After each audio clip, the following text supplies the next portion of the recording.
Hello friends, welcome to my YouTube channel. आज का हमारा टॉपिक है कैरेक्टरिस्टिक्स ऑफ कंपनी। आज की वीडियो में हम पढ़ेंगे कंपनी की कैरेक्टरिस्टिक्स के बारे में। और कंपनी की पहली कैरेक्टरिस्टिक आती है artificial person. A company is an artificial person created by law.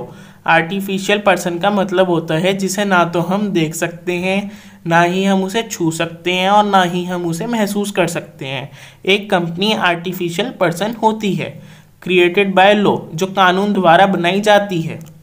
It has no body and no soul. एक कंपनी की ना तो बॉडी होती है, ना तो उसका कोई शरीर होता है और ना ही उसकी कोई आत्मा होती है। It has no body and no soul. It enjoy certain rights like a natural person. एक कंपनी कुछ राइट्स एंजॉय करती है नेचुरल पर्सन्स की तरह। नेचुरल पर्सन्स होते हैं जैसे हम ह्यूमन बींग्स, जो हमारे पास कुछ राइट्स हैं, वो ही राइट्स एक कंपनी भी एंजॉय करती है। It has the right to own the property. एक कंपनी के पास राइट होती है कि उसके पास खुद की प्रॉपर्टी हो। And enter into the contract. जैसे हम ह्यूमन बींग्स किसी भी कॉन्ट्रैक्ट में एंटर कर सकते हैं, ऐसे ही कंपनी किसी भी कॉन्ट्रैक्ट में एंटर कर सकती है।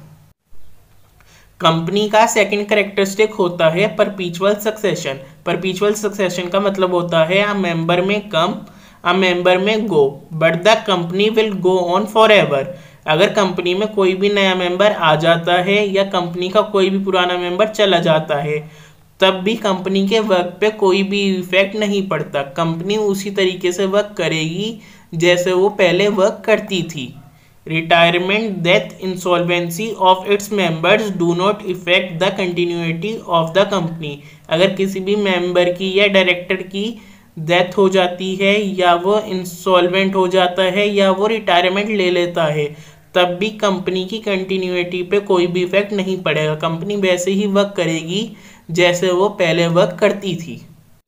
कंपनी का थर्ड कैरेक्टरिस्टिक आता है limited liability. Liability of share holders are limited to the nominal value of shares. Company के मेंबर्स की लाइबिलिटी लिमिटेड होती है। जितने के भी कंपनी के मेंबर्स ने शेयर्स परचेज कर रखे होते हैं, कंपनी के मेंबर्स को उतनी ही लाइबिलिटी पे करनी पड़ती है। जैसे मैंने आपको एक एग्जांपल दे रखा है, एक मेंबर ने 100 शेयर्स परचेज किए थे और एक शेयर था 10 रुपीज़ का। अगर हम 100 को 10 से मल्टीप्लाई करेंगे तो जो अमाउंट आएगा 1000 रुपीज़ आएगा। ये खाली 1000 रुपीज़ ही पे करेगा। अगर कंपनी को कभी भी पैसों की ज़रूरत पड़ती है तो ये 1000 रुपीज़ से ज़्यादा पे नहीं करेगा। इसलिए कंपनी के मेंबर्स की जो लाइबिलिटी होती है वो लिमिटेड होती है जितने अमाउंट के उन्होंने शेयर्स परचेज कर रखे होते हैं। कंपनी का फोर्थ कैरेक्टरिस्टिक आता है separate legal entity. Separate legal entity का मतलब होता है company is separate from those who created it. Company उन लोगों से अलग है जिन लोगों ने भी कंपनी को बनाया है।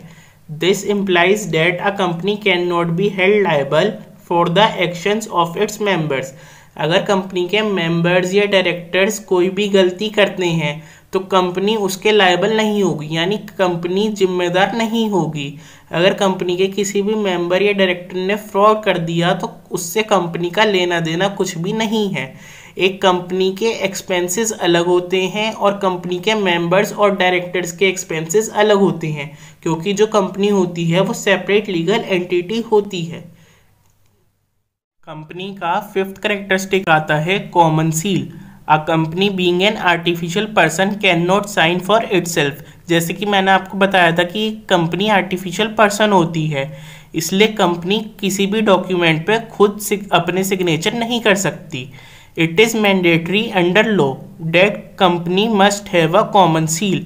ये मैंडेटरी है, यानी कंपल्सरी है कि हर एक कंपनी के पास अपनी कॉमन सील होनी चाहिए, यानी हर एक कंपनी के पास अपनी एक स्टैंप होनी चाहिए और स्टैंप पे कंपनी का नाम ज़रूर लिखा हुआ होना चाहिए with its name engraved upon it. Company की किसी भी स्टैंप पे कंपनी का नाम लिखा हुआ होना चाहिए, यानी कंपनी का अगर कोई भी इम्पोर्टेंट डॉक्यूमेंट है, कंपनी अगर खुद साइन नहीं कर सकती क्योंकि वो आर्टिफिशियल पर्सन है, तो हम उस डॉक्यूमेंट पे कंपनी की स्टैंप लगा देते हैं। Without the seal the decision will not be considered legal. अगर कंपनी के किसी भी डिसीजन पे कंपनी की स्टैंप यानी कंपनी की सील नहीं लगी हुई होती तो वो डिसीजन वैलिड नहीं माना जाता। वो डिसीजन इनवैलिड माना जाता है जब तक कंपनी के किसी भी डॉक्यूमेंट पे कंपनी की स्टैंप नहीं लगी हुई होती। तो कंपनी का 6 कैरेक्टरिस्टिक आता है transferability of shares. The capital of the company is divided into parts called shares. Company की जो कैपिटल होती है वो छोटे छोटे पार्ट्स में डिवाइड होती है, उसे हम शेयर्स कहते हैं। In case of public company the shares are freely transferable. जो पब्लिक कंपनी होती है उसके मेंबर्स अपने शेयर्स फ्रीली ट्रांसफरेबल कर सकते हैं, यानी वो अपने शेयर्स एक जने से दूसरे जने तक फ्रीली सेल ऑफ कर सकते हैं। उनके ऊपर कोई भी रेस्ट्रिक्शंस नहीं होती अपने शेयर्स को बेचने के लिए। लेकिन in case of a private company some restrictions are there on the transferability of the shares. लेकिन अगर कोई प्राइवेट कंपनी है तो उसके मेंबर्स अपने शेयर्स को इजीली ट्रांसफरेबल नहीं कर सकते, यानी वो अपने शेयर्स को इजीली किसी को भी नहीं बेच सकते। प्राइवेट कंपनी के मेंबर्स के ऊपर रिस्ट्रिक्शन होती है अपने शेयर्स को बेचने के लिए। अगर आपको मेरी वीडियो पसंद आए तो मेरी वीडियो को लाइक, शेयर और मेरे चैनल को सब्सक्राइब करना ना भूलें, जिससे कॉमर्स एंड बीबीए क्लासेस पे आने वाली सभी वीडियोस की नोटिफिकेशन आपको मिलती रहे।